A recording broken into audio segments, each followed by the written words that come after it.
what is truth? How do you find truth then? If there is truth, and you're helping me think that maybe there is truth, how do I find the truth?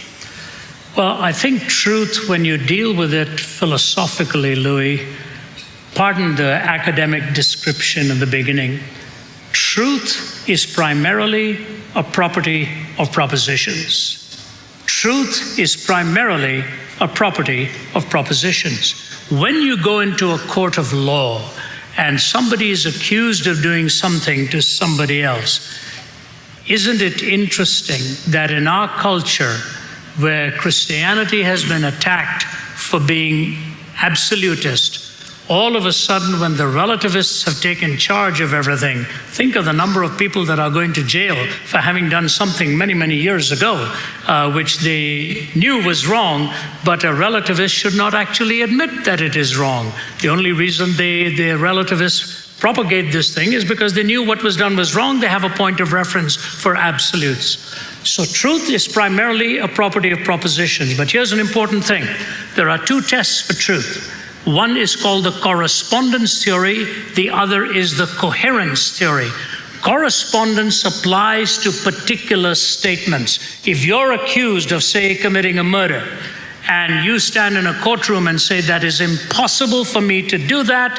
I happened to have been in Boston when this event took place, somewhere in New Delhi or whatever. It is impossible for me to have done this. You are at that point defending your innocence on the basis of a particular statement which corresponds to reality.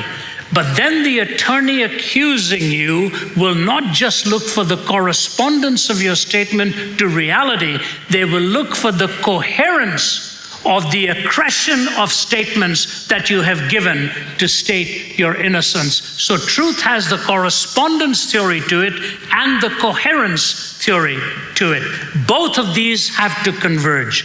How do we know when something is true? We apply the correspondence and the coherence, and philosophers will push it even further.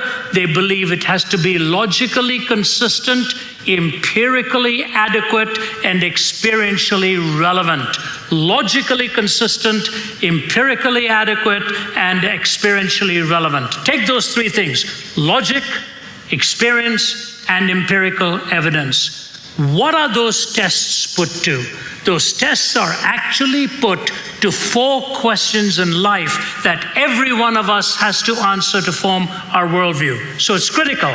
What are those 4 questions? Origin, meaning, morality, and destiny. Where do I come from? What gives my life meaning? What differentiates good from evil? And what happens to a human being when he or she dies? Search for truth, correspondence, coherence, logical consistency, empirical adequacy, experiential relevance. So far, we're dealing only with statements and theories. When you come to the person of Jesus Christ, you don't just have propositional statements about what he teaches. You have the embodiment, the incarnation of all that is consummately true.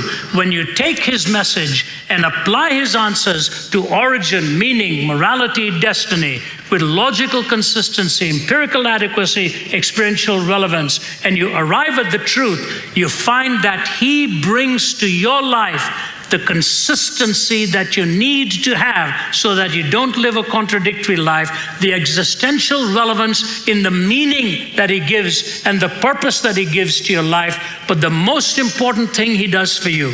And I want you to hear this now, okay? This is why I am called to be an evangelist. People say I'm an apologist. Apologetics deals with the questions of people. Evangelism deals with the content of what it is you're presenting to people. So while we deal with the questions, this is the content. My answer to you is, my greatest enemy is not there. My greatest hostility is not out there. My greatest downfall and my greatest weakness is within my own heart.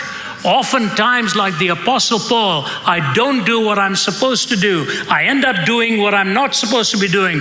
Woe unto me, wretched man that I am. Who shall deliver me from this body of death? And to me, the person of Jesus Christ provides that coherent answer in the incarnation, he identifies my malady, provides for my malady, draws me into that relationship, takes me through the process of suffering, shows me the purity of Jesus himself in the way he taught and lived. And ultimately, in rising again from the dead, he teaches me that time is merely a temporal thing.